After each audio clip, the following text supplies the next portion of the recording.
नौ। आप लोग बताएं कि हम वही नहीं करेंगे जो हमारे सदगुरु का आदेश होगा, कि सदगुरु का आज्ञा का उल्लंघन करेंगे। आप लोग कर सकते हैं, हम तो नहीं कर पाएंगे भाई, हमारे पास साहस और हिम्मत नहीं है। बजरंगबली जी महाराज, हमारे पास साहस नहीं है, हम नहीं कर पाएंगे। आप लोग कर सकते हैं, आपके लिए खिलवाड़ सदगुरु, लेकिन हमारे हमारे लिए तो महान सत्ता है। हमने तो यहाँ तक लिखा है, अपने लिखे, हम लिखे, अपने लिखे, बताएं, हम अपने स्वयं इसका रचना किया, किसी का नकल नहीं मारे, और अनुभव का रचना किया। अनुभव में जो आया है उसको लिखे। यदि मान किसी को दे न सके तो अपमान भी करना ना चाहिए।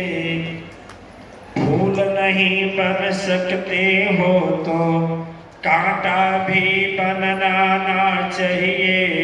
क्यों, सही है कि झूठा महाराज जी?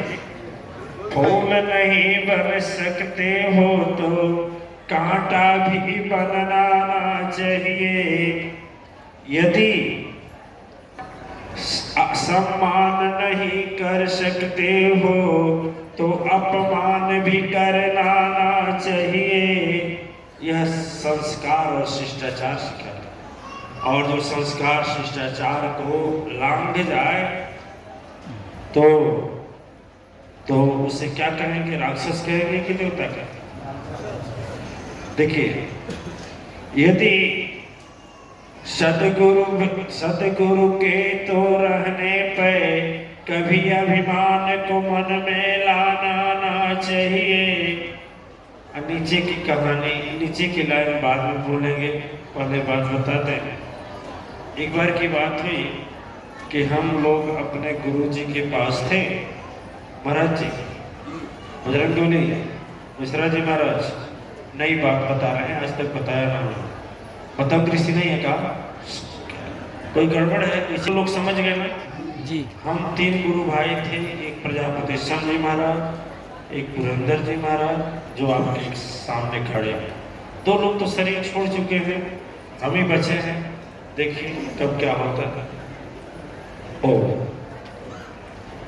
तो एक बार हम लोगों का जैसे तपस्या पूर्ण होने के कागार पर था, तो एक दिन हम लोगों की गुरु माता जी, गुरु मैया चक्रवर्ती मैया बड़ा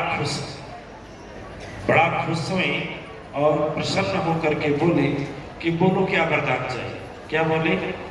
क्या वरदान चाहिए? 3 बार घटना हम लोगों के सामने आया।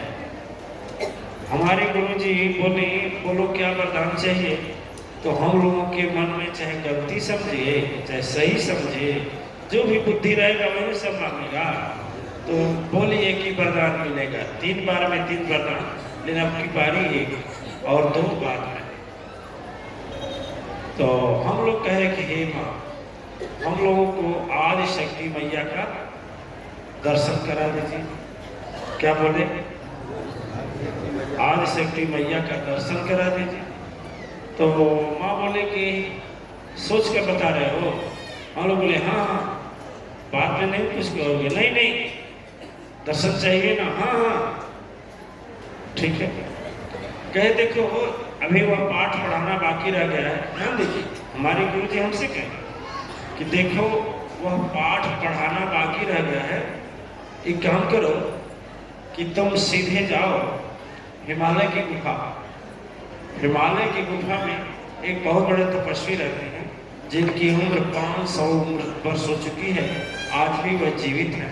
वहाँ कोई पहुँच नहीं पाता है और तुम भी नहीं पहुँच पाओगे। यही लो, एक इतना बड़ा कुछ चीज था, उसको दे, यही ले लो, नहीं गल करके समाप्त हो जाओ।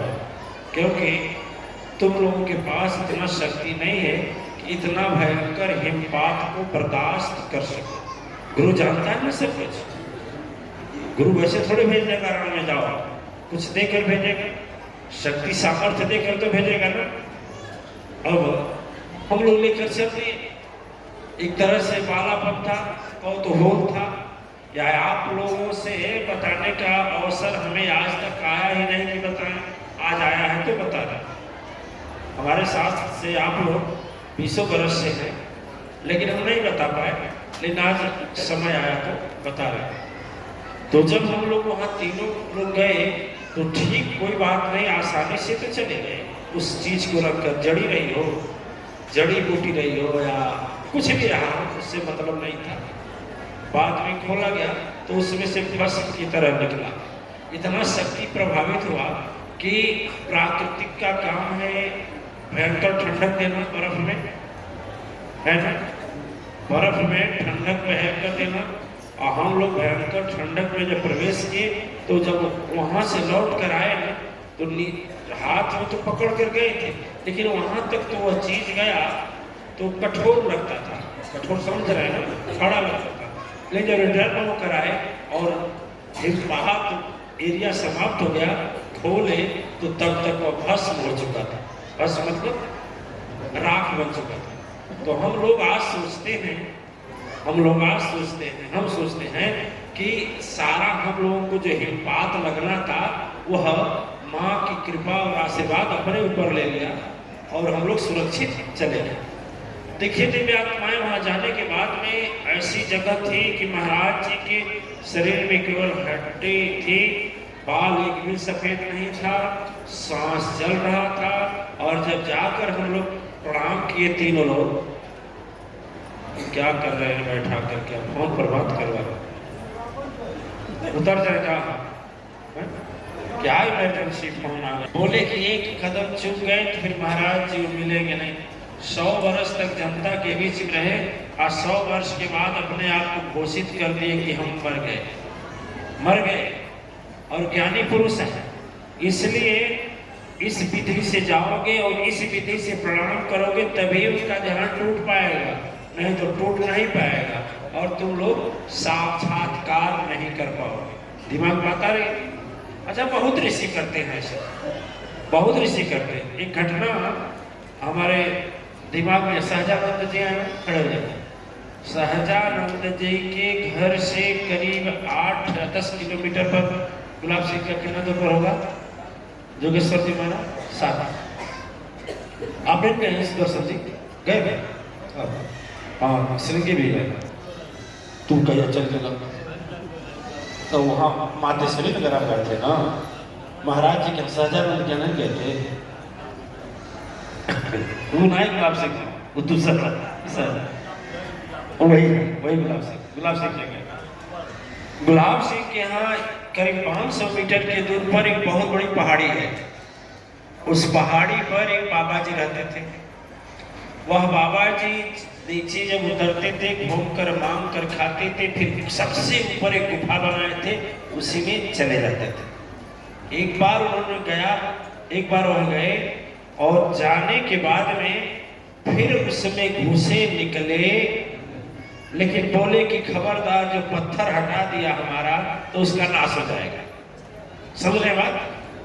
हमारा सत्संग चल रहा था उस समय, सत्संग या यज्ञ चल रहा था, तो अटल थे और जोगेश्वर जी महाराज थे और श्रृंगी थे कि नहीं थे याद नहीं आ रहा है, जगह में थे आप, कर्ण जी अध्यक्ष थे, उस समय। और हम लोग गए तो ऐसा हुआ, हमें कौतूहल आया।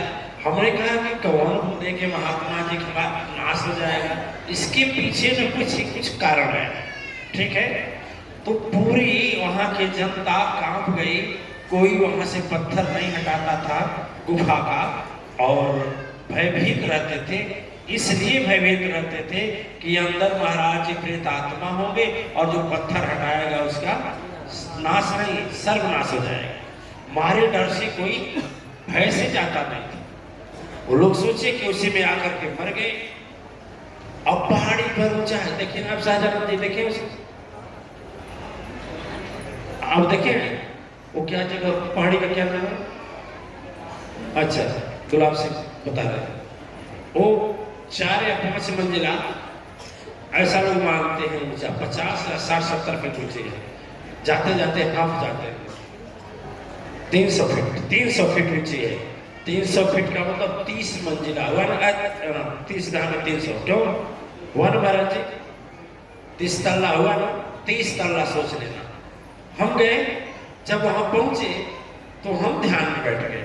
जब ध्यान में बैठ गए तो महाराज जी, लोगों ने हल्ला किया था, प्रेत हो गए हैं, लोग बोले कहीं मर कर रह रहे हैं, वो अपना रक्षा कर रहे हैं।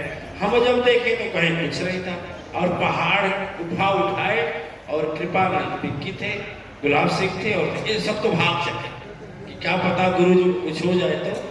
अब हम अंदर जब घुसे, अंदर देखे तो केवल 2 सर्प थे। क्या थे? सर्प थे।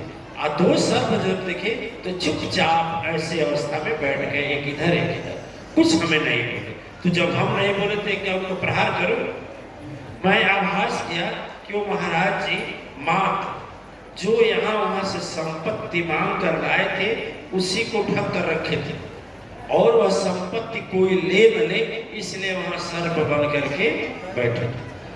दिव्य आत्माएं इतनी बड़ी तपस्या कठोर करके व्यक्ति और एक धन रक्षा करने के लिए परमात्मा परम शक्ति सत्ता से सर्प की योनि मांगे, क्या बुद्धिमानी है? बुद्धिमानी है? क्यों बुद्धिमानी? बोली दिव्य आत्मा है। तो हमारे कहने का मतलब ऋषि महात्मा कुछ लोग ऐसा करते हैं। वैसे वो महाराज जी 100 वर्ष के हो गए तो घोषित कर दिए कि मैं मर गया, और जाकर उसे हिमालय में समाधि से। जब हम लोग गए तो जैसे गुरु जी बताए थी वैसे प्रणाम किए। सच बोल रहे हैं, जब प्रणाम किए तो बोले, अबे ओह क्या मालती सिन्हा जी, धन्यवाद।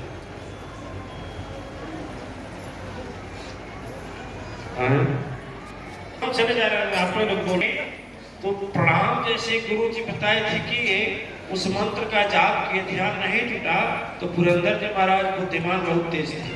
वो बोले राम भैया इशारा की, आप जैसा हड़बड़ थोड़े थे, इशारा की कि कब करिए दिव्य शक्ति का प्रयोग किया जाए। आज ऐसे दिव्य शक्ति का प्रयोग अभी कह ही रहे थे कि तुरंत महाराज जी 400 वर्ष के बाद बोले। आवाज तो लड़खड़ाई, लेकिन फिर भी गंभीर वाणी थी, आकाश की तरह गर्जन की था। हम तो यहाँ तक मानते हैं कि आकाशवाणी थी। वो बोले तुम भगवान को देखने आए हो, मां शक्ति का दर्शन करने आए हो, ईश्वर का साक्षात्कार करने आए हो। अरे अभागा, उनको वहीं छोड़ दिया, उनको वहीं छोड़ दिया। जो भगवान है चाहे मां आदि शक्ति साक्षात है वहीं छोड़ दिया, और उनसे तुम यहाँ आ गए। लौट जा। यदि भेद देखेगा तो जो पाया है वो भी चला जाएगा। यदि सुनिए, यदि भेद देखेगा तो जो पाया है वो भी चला जाएगा। अरे सदगुरु में ही भगवान रहता है, सदगुरु ही महाशक्ति का अंश होता है, वो स्वयं साक्षात्कार है। अरे गधा, सारा तुम लोग अध्ययन कर लिया, घंटों घंटों बोलते हो, एक शब्द का व्याख्या करते हो, गुरु साक्षात परम ब्रह्म का मतलब समझते हो? गुरु साक्षात परम ब्रह्म होता है। ठीक वापस जा, और जीवन में कभी यह मत सोचना कि भगवान कहीं अलग है और है। तो आकर हम एक लाइन नीचे की लिखे, नीचे की लाइन लिखे क्या कि जिसके सदगुरु जिंदा हो